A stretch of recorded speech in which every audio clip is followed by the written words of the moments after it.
Hello बच्चों, आज मैं आपको पंचायती राज के बारे में बताऊंगी। जो हमारे पाठ्य पुस्तक में पाठ 3 है पंचायती राज।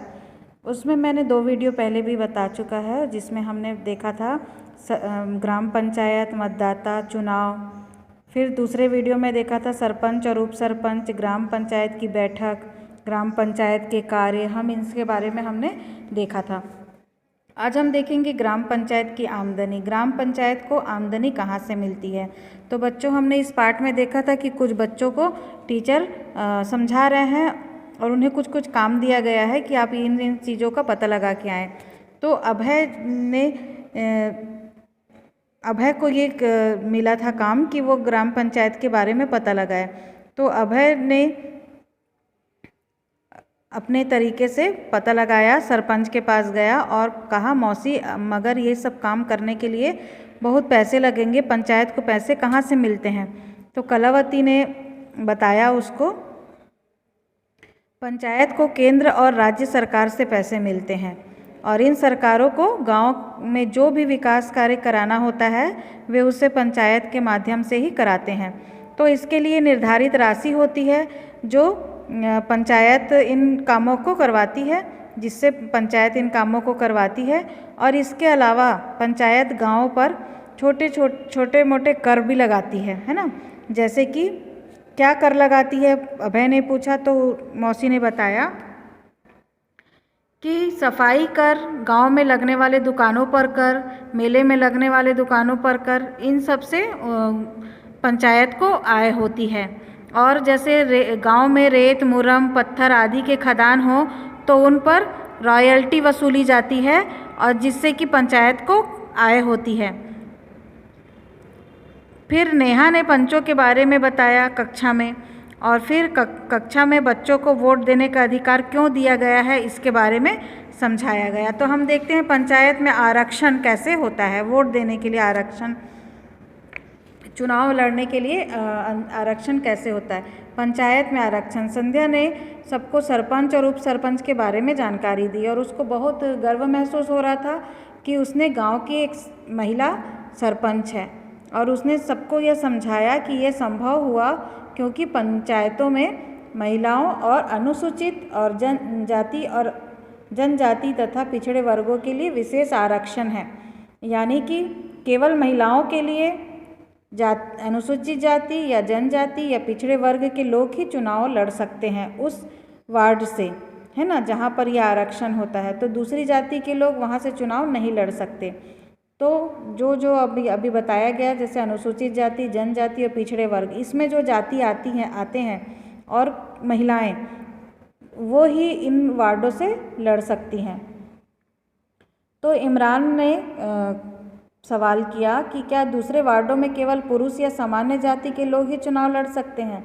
तो इस पर संध्या बोली, नहीं, इन अनारक्षित पदों के लिए कोई भी, चाहे वो महिला हो, चाहे अनुसूचित जाति या जनजाति या पिछड़ा वर्ग का हो, चुनाव लड़ सकता है। चंपा ने गुरुजी से पूछा कि गुरुजी, ये आरक्षण होता ही क्यों है। अगर सब समान है तो किसी को पद के लिए चुनाव क्यों नहीं लड़ सकता। तो गुरुजी ने उसे समझाया कि जिन वर्गों के लिए आरक्षण किया गया है वे आमतौर पर या तो गरीब होते हैं या सुविधाओं से वंचित होते हैं और वे सामान्य तौर पर चुनाव जीतकर निर्णय लेने की प्रक्रिया में भाग नहीं ले पाते।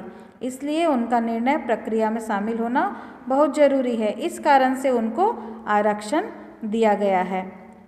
यदि उन्हें इस प्रकार के अवसर ना दिए जाएं तो समाज के ये वर्ग अपने आप को उपेक्षित महसूस करेंगे और इससे समाज में समानता नहीं आ पाएगी। इस कारण से अनुसूचित जाति, अनुसूचित जनजाति और अन्य पिछड़ा वर्ग और महिलाओं को उचित आरक्षण दिया गया है। यदि किसी ग्राम पंचायत में 12 पंच हैं तो उसमें से 4 पद महिलाओं को दिया जाता है, उनके लिए आरक्षित होता है। आरक्षण का मतलब है कि उन पंच के पद पर पुरुष प्रत्याशी चुनाव नहीं लड़ सकते। मतलब जो ये 12 पंच में से 4 पद जो महिलाओं के लिए सुरक्षित है, उसमें कोई भी पुरुष चुनाव नहीं लड़ सकता। पर इसका मतलब ये नहीं कि महिलाएं सामान्य पदों से चुनाव नहीं लड़ सकती।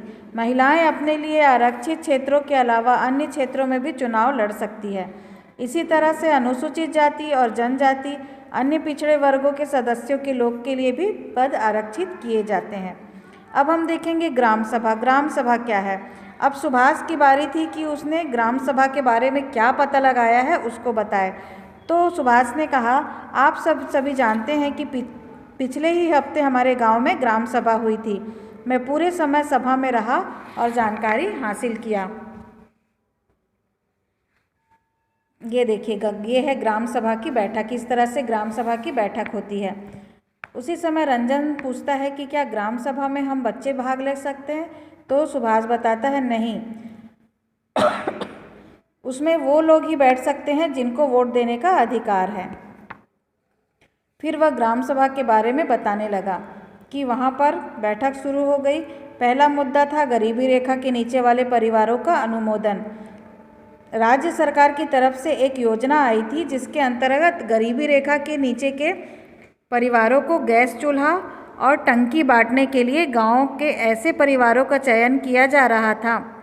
गांव का पंच होने के नाते जो पंच थे वहाँ उनका नाम था भोला। भोला काका ने गांव के उन परिवारों के नाम पढ़ना शुरू किए जो गरीबी रेखा के नीचे थे, जिसमें करीब 15 नाम पढ़े गए। उसमें से कुछ नाम ऐसे थे जिनके पास वो गरीब नहीं थे, जिनके पास मोटरसाइकिल था, पक्का मकान था। तो उसमें से उन लोगों का नाम काटा गया जिनके पास जो संपन्न हैं, जिनके पास पक्का मकान है, मोटरसाइकिल है, अन्य सुविधाएं हैं और वो अपना कर्ज पटा सकते हैं, तो उनका नाम काट दिया गया। फिर गांव में पंचायत द्वारा किए जा रहे कार्यों की चर्चा की गई कि स्कूल में जो अतिरिक्त कमरे बन रहे हैं, है ना, वो काम अधूरा पड़ा हुआ है, तो उन कामों को फिर से शुरू किया जाए, ये कहा गया। फिर अगले 2-3 घंटे ऐसे ही बैठक चलती रहे। कई मुद्दों पर उनकी बातचीत होती रही और ग्राम पंचायत में जो आमदनी हुई और जो खर्च हुआ उसको भी वहाँ पर प्रस्तुत किया गया, बताया गया।